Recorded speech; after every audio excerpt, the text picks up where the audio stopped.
Que la paix et la sérénité descendent sur vous tous, chers amis. Et si vous appréciez ces révélations profondes qui illuminent le chemin vers une vie plus prospère, n'hésitez pas à vous abonner subtilement pour recevoir chaque nouvelle exploration de sagesse ancestrale directement dans votre flux. Imaginez un rituel matinal que les Juifs fortunés accomplissent fidèlement dès l'aube, à l'heure où le soleil pointe à peine à l'horizon. Une pratique si discrète et pourtant si transformative que ceux qui luttent financièrement ne la conçoivent même pas dans leurs rêves les plus fous. Ce n'est pas une session de prière formelle, ni une extension interminable de leur journée de labeur. Non, c'est une action d'une simplicité déconcertante, qui, une fois révélée, vous frappera par son évidence apparente. Pourtant, le piège est là. Ce qui semble évident reste souvent lettre morte, et ce qui n'est pas appliqué ne peut en aucun cas métamorphoser votre existence. La philosophie économique intemporelle issue de la tradition juive ne repose pas sur l'accumulation frénétique de richesses matérielles. Elle enseigne plutôt à maîtriser l'argent avec sagesse, à le diriger avant qu'il ne vous asservisse, à en faire un allié fidèle plutôt qu'un tyran capricieux.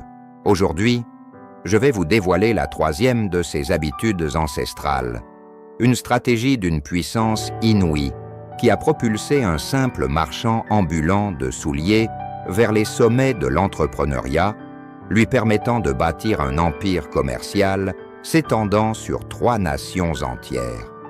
Tout a germé d'une résolution prise un banal mardi matin, un choix qui a réorienté le cours de sa destinée pour toujours. Shalom à tous. Je me présente, je suis le rabbin Joshua, et depuis plus de 20 années, j'ai plongé au cœur des doctrines de prospérité issues de la culture juive, ces mêmes principes qui ont permis à mon peuple de traverser des ères séanpientaires sombres, marquées par les exils forcés, les persécutions impitoyables et les tourmentes économiques planétaires. Mon objectif ici n'est pas de vous servir une dose éphémère de motivation superficielle, du genre que l'on trouve dans les séminaires bon marché. Au contraire, je suis venu vous transmettre des modèles mentaux éprouvés, forgés au fil de plus de 3 millénaires, des cadres de pensée qui ont généré des fortunes durables, génération après génération. Car voici une vérité fondamentale, que peu osent articuler ouvertement. L'argent ne gravite pas autour des individus par hasard ou par faveur divine isolée. Il suit des patterns précis, des schémas invisibles mais inaltérables. Lorsque vous modifiez ces schémas en vous, votre paysage financier se transforme inévitablement, comme une rivière qui change de lit pour irriguer de nouveaux territoires fertiles. Permettez-moi de partager avec vous une leçon capitale que j'ai tirée du Talmud, ce trésor de sagesse qui a radicalement bouleversé ma propre perception de la richesse. Dans un passage emblématique, il est écrit « Qui est riche ? Celui qui se contente de sa portion ». Pendant longtemps, j'ai mal interprété cela comme une invitation au résignement, à une acceptation passive du sort. Quelle erreur profonde! En réalité, les arcanes des Juifs prospères révèlent une toute autre dimension. Les véritables riches exercent un contrôle absolu sur leurs émotions vis-à-vis de l'argent, alors que les démunis se laissent submerger et dominer par elles. Observez votre entourage avec attention. Combien de personnes que vous connaissez perçoivent un salaire confortable et pourtant vivent dans un stress constant, hantés par l'angoisse du lendemain? Combien disposent de revenus stables, mais se retrouvent invariablement à sec avant la fin du mois? Le nœud du problème ne réside pas dans le volume des entrées financières, mais dans le tourbillon émotionnel qui dicte la gestion de ces flux. Les Juifs millionnaires adoptent une pratique ancestrale nommée Seder en hébreu, signifiant l'ordre structuré. Avant toute dépense impulsive, ils imposent un ordre rigoureux, Avant tout investissement hasardeux, ils établissent un cadre ordonné.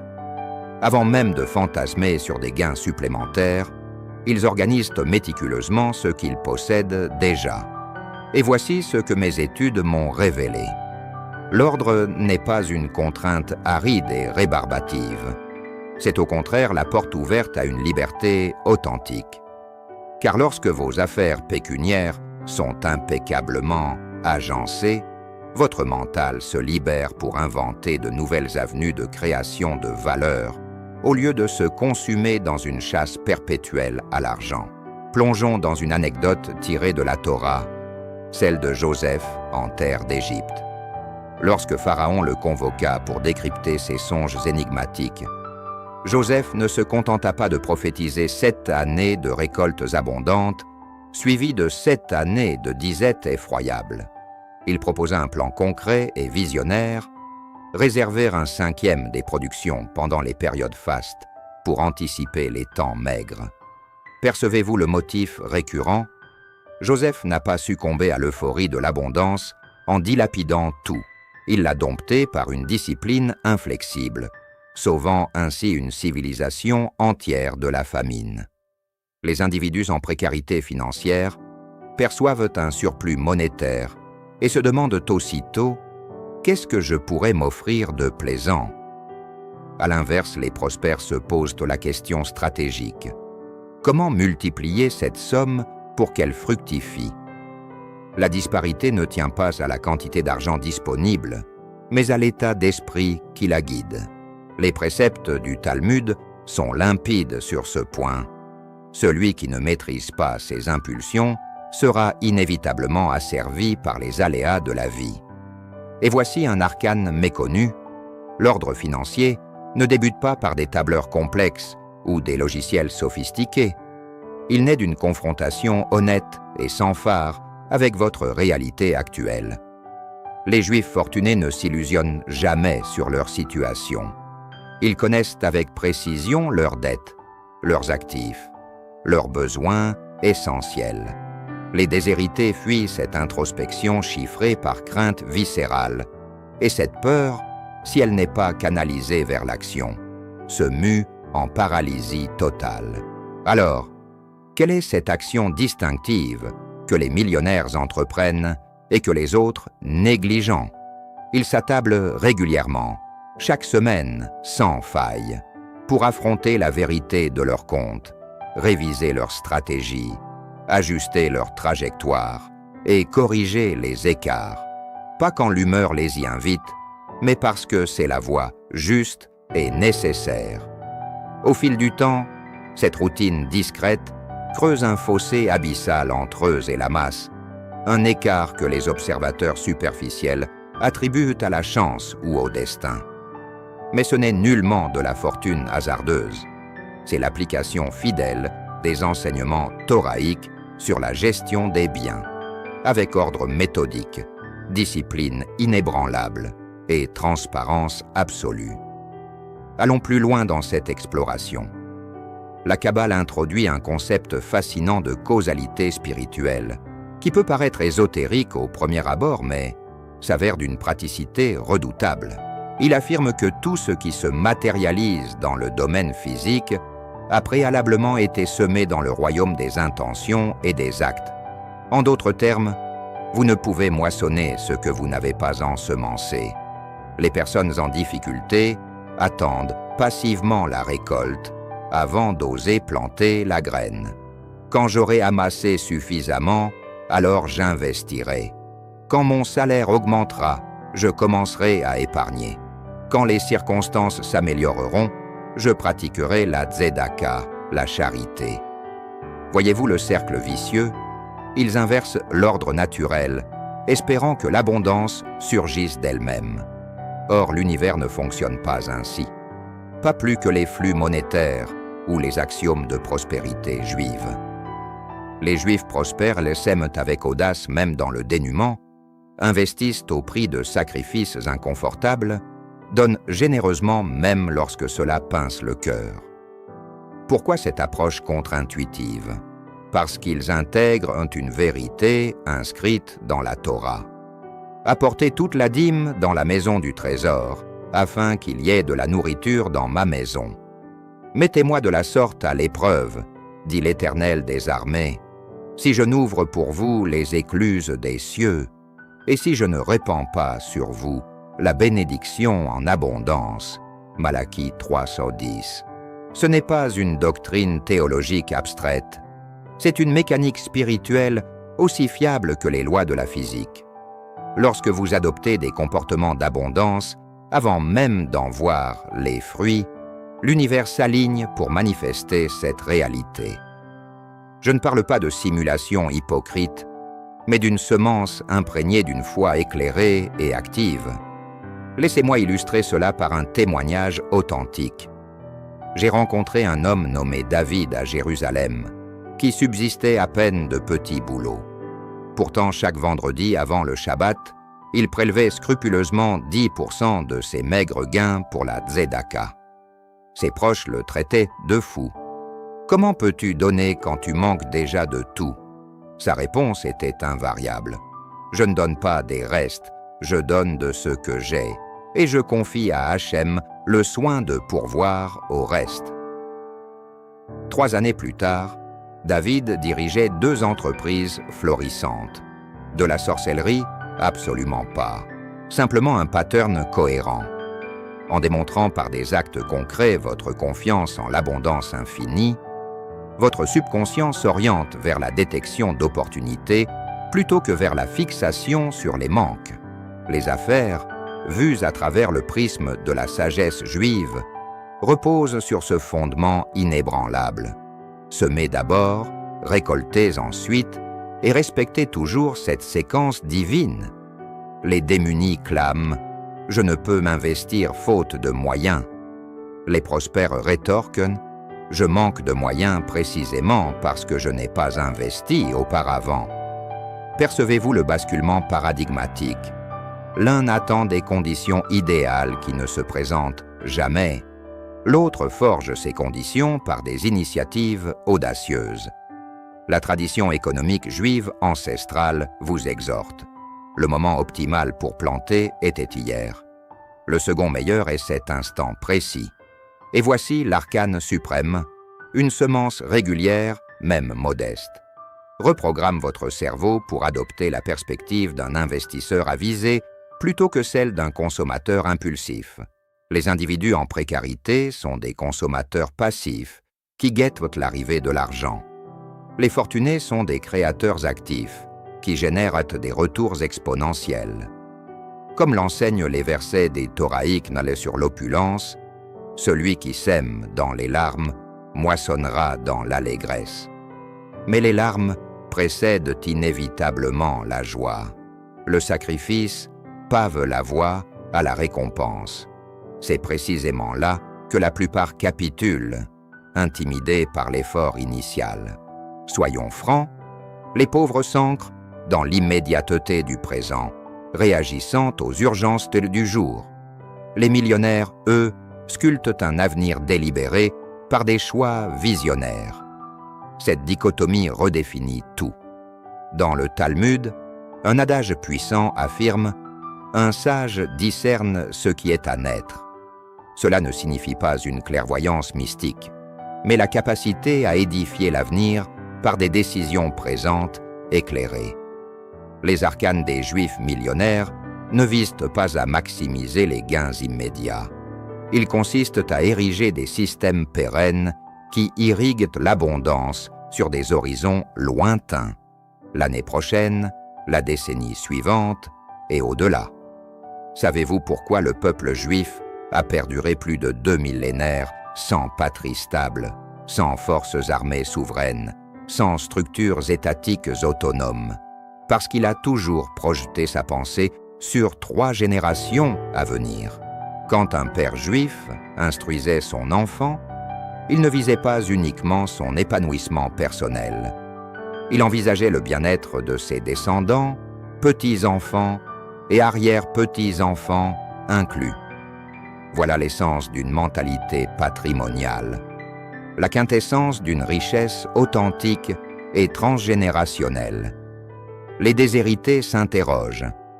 Qu'est-ce que je peux acquérir ce mois-ci pour mon plaisir? Les prospères se demandent, quel actif puis-je forger qui m'octroiera la liberté dans 5 ans? L'un priorise les dépenses éphémères, l'autre les investissements durables.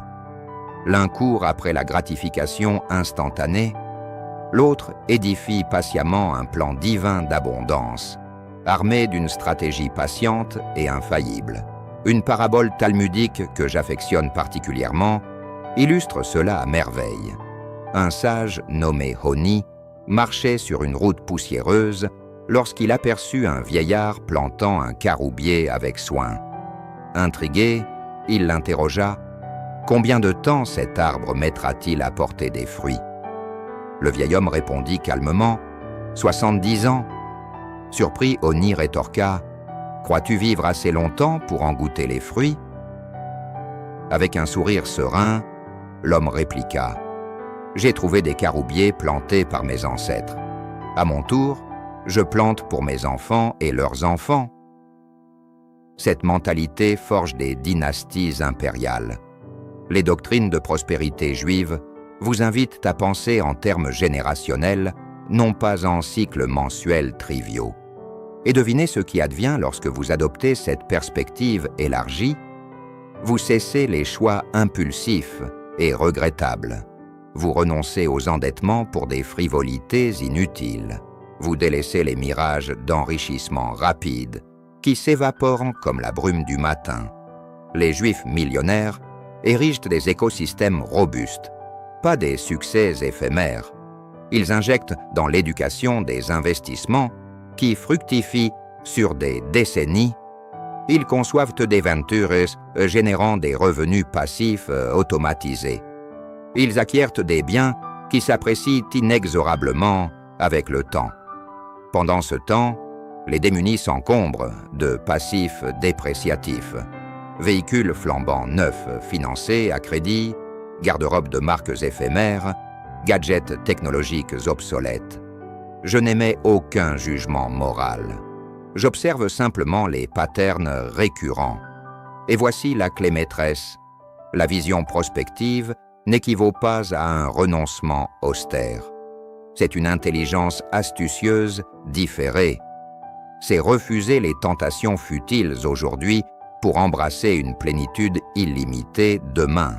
C'est adopter un mode de vie singulier maintenant, pour jouir d'une existence incomparable dans les années à venir. Les maximes talmudiques sur les finances l'affirment sans ambiguïté. La patience orientée vers un objectif triomphe toujours de l'urgence désordonnée. Tandis que vous absorbez ces lignes, que font les millionnaires avisés? Ils sèment des graines qui écloront dans une décennie. Ils affûtent des compétences qui les rendront irremplaçables sur le marché. Ils tissent des réseaux relationnels qui déverrouilleront des opportunités insoupçonnées.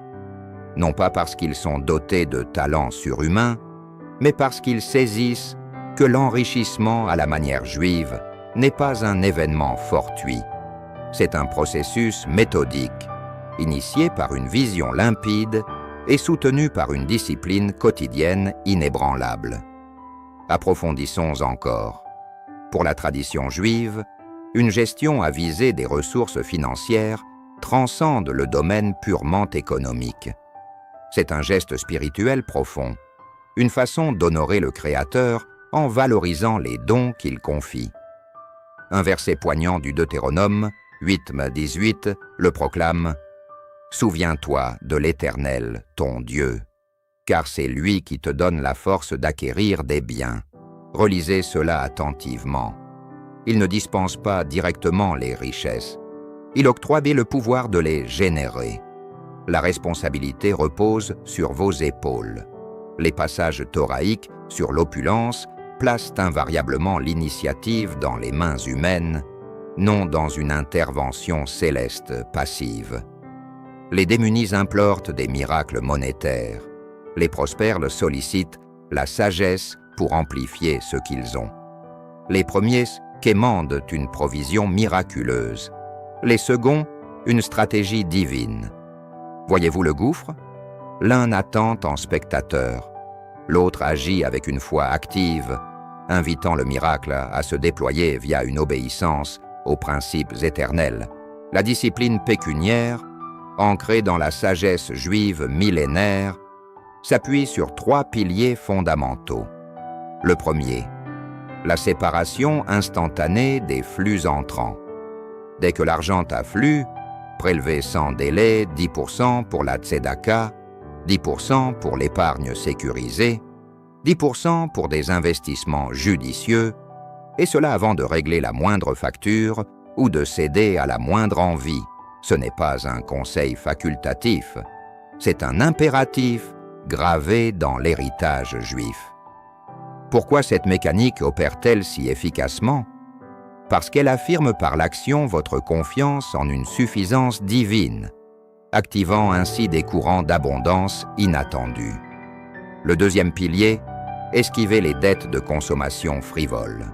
Le Talmud avertit, l'emprunteur est l'esclave du prêteur. Les Juifs fortunés discernent que l'endettement n'est pas intrinsèquement néfaste. Utilisé pour édifier des actifs productifs, il devient un levier puissant. Mais contracté pour des passifs éphémères, il engendre un esclavage moderne. L'un élève votre statut, l'autre l'érode, indépendamment de votre salaire. Le troisième pilier, une administration consciente et éclairée. En hébreu, cela s'appelle balabatish, être un intendant responsable. Il ne s'agit pas de pingrerie mesquine, mais de discernement sage. Allouer aux priorités essentielles, investir dans ce qui croît exponentiellement, éliminer les fuites inutiles. Les axiomes de prospérité juive vous rappellent que chaque unité monétaire est un soldat loyal. À vous de le déployer pour qu'il combatte en votre faveur, non contre vous. J'ai croisé le chemin d'une femme prénommée Rachel, qui gagnait bien moins que ses pairs. Tandis qu'il s'endettait pour des automobiles rutilantes, elle acquérait de modestes biens immobiliers. Pendant qu'il finançait des escapades exotiques à crédit, elle se formait continuellement. Une décennie plus tard, Rachel vit confortablement de ses loyers passifs, tandis que ses amis croulent encore sous les remboursements. La fortune n'a pas souri par caprice. C'est la discipline érigée en pratique spirituelle qui a opéré. Les démunis perçoivent la rigueur comme une sanction, les prospères y voient une libération anticipée. Ils saisissent que chaque renoncement momentané pave la route vers une émancipation totale, car comme le Talmud l'énonce, celui qui garde sa bouche et sa bourse se préserve des tourments. Et voici l'ultime révélation de ce volet. La discipline monétaire vous transmue en profondeur. Elle forge votre intégrité, renforce votre fiabilité, élève votre stature, car qui ne domine pas ses finances peine à maîtriser son existence entière. Le Créateur confie davantage à ceux qui gèrent fidèlement le peu, selon une loi divine infaillible. Au cœur de cette dialectique entre opulence et précarité, réside non pas l'argent lui-même, mais la mentalité qui l'anime. Ce n'est pas du coaching motivationnel éculé, c'est une vérité ancestrale, corroborée par des siècles d'histoire juive documentée. Dans la Torah, lors du retour des espions explorant la terre promise, 10 d'entre eux rapportèrent « C'est une terre qui dévore ses habitants, des géants y résident, et nous paraissons comme des sauterelles à leurs yeux. » Mais Josué et Caleb, 2 visionnaires, répliquèrent « La terre est magnifique, nous pouvons la conquérir, car l'Éternel est avec nous. » Même paysage, même défis colossaux, pourtant 2 prismes opposés. L'un focalisé sur les barrières insurmontables, l'autre sur les potentiels infinis. L'un opérant depuis un mindset de pénurie, l'autre depuis une abondance assurée. Qui accéda à la terre promise? Seuls les optimistes confiants.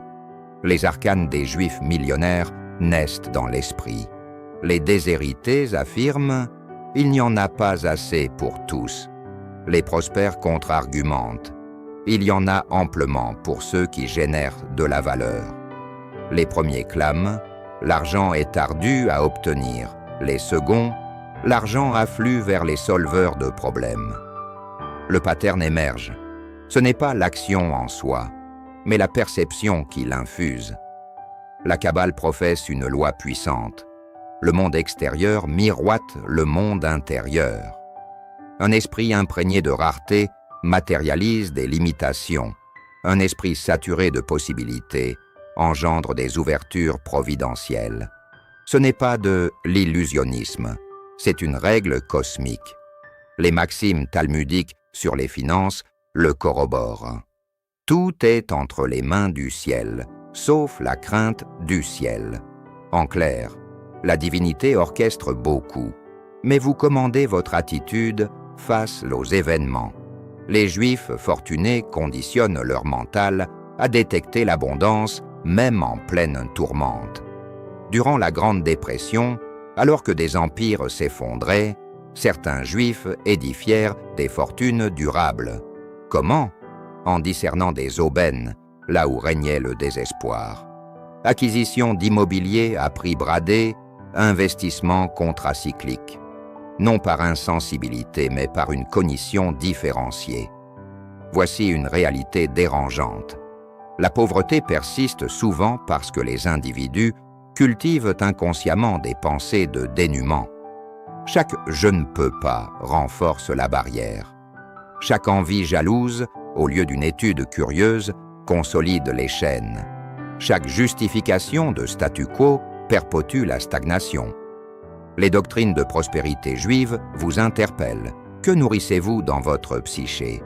Des récits de crises alarmistes ou des tactiques de croissance? Des lamentations sur les injustices systémiques ou des blueprints pour les contourner?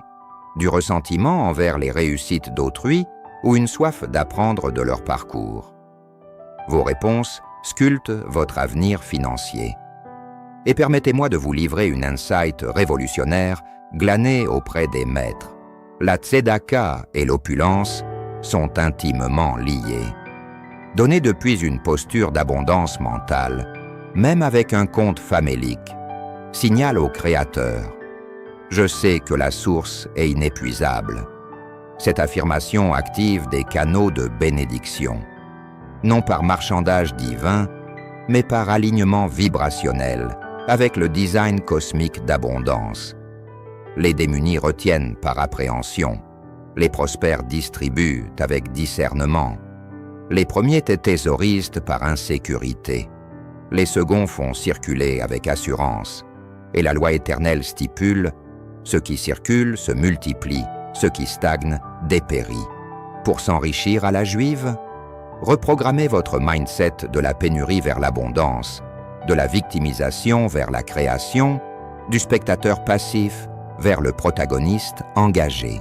Nous avons navigué ensemble à travers un océan de sagesse, de l'ordre qui dompte le désordre financier, à la semence qui anticipe la moisson, en passant par la vision qui érige des legs durables, la discipline qui vénère le divin, jusqu'à la mentalité qui alchimise les réalités. Mais soyons implacablement transparents. Tout ce savoir reste stérile sans mise en œuvre. La connaissance inerte n'est que divertissement futile. Et vous n'êtes pas ici pour vous amuser, mais pour vous métamorphoser. Les arcanes des Juifs millionnaires que j'ai exposés ne sont pas des spéculations abstraites, ce sont des modèles validés par des ères entières, des fondements qui ont préservé un peuple face à l'adversité insurmontable, des vérités qui, une fois incarnées, ne sauraient faillir, non parce que je l'affirme, mais parce que tel est le blueprint divin de l'univers. Désormais, la balle est dans votre camp. Qu'allez-vous altérer dès demain? Continuerez-vous à subir les caprices de l'argent ou le dompterez-vous? À consommer voracement ou à investir sagement? À vous complaire dans l'instant ou à architecturer un avenir radieux? Les axiomes de prospérité juive sont à portée de main. La philosophie économique ancestrale s'est dévoilée. Les clivages entre fortunés et démunis ont été disséqués. À vous d'agir. Le Créateur vous a doté du pouvoir de forger des richesses, mais un pouvoir latent est un gaspillage tragique. Souvenez-vous de cette maxime talmudique. Tu n'es pas tenu d'achever la tâche, mais tu n'es pas libre de la déserter. Pas besoin de tout révolutionner d'un coup. Commencez par un pas modeste, une résolution ferme, une initiative concrète. Optez pour une pensée prospère même dans la modestie actuelle. Embrassez la rigueur même si elle gratte. Semez généreusement même sans visibilité sur la récolte. Et lorsque vous le ferez authentiquement, l'univers répondra inévitablement. Car telles sont les dynamiques spirituelles, les préceptes thoraïques sur l'opulence, le dessein divin pour l'abondance. Il fournit la semence initiale. Vous offrez le sol fertile et l'effort soutenu. Ensemble, vous engendrez une moisson opulente. Si ces paroles ont allumé une étincelle en vous, si vous êtes résolu à abandonner les schémas de pauvreté pour adopter ceux des millionnaires, inscrivez dans les commentaires « Je sème aujourd'hui pour récolter demain ». Prononcez-le avec une foi ardente. Gravez-le avec détermination. Prouvez que vous n'êtes pas un simple auditeur, mais un praticien de la sagesse. Et si ce contenu a ébranlé vos fondations intérieures, partagez cette vidéo sans hésiter, car les vérités transformatrices ne doivent pas se stagner. Elles doivent essaimer, bénir et se propager exponentiellement. Shalom, et que l'Éternel illumine votre trajet vers une prospérité authentique et épanouissante, tout en vous invitant, si le cœur vous en dit, à vous abonner discrètement pour explorer davantage ces trésors de connaissances intemporelles.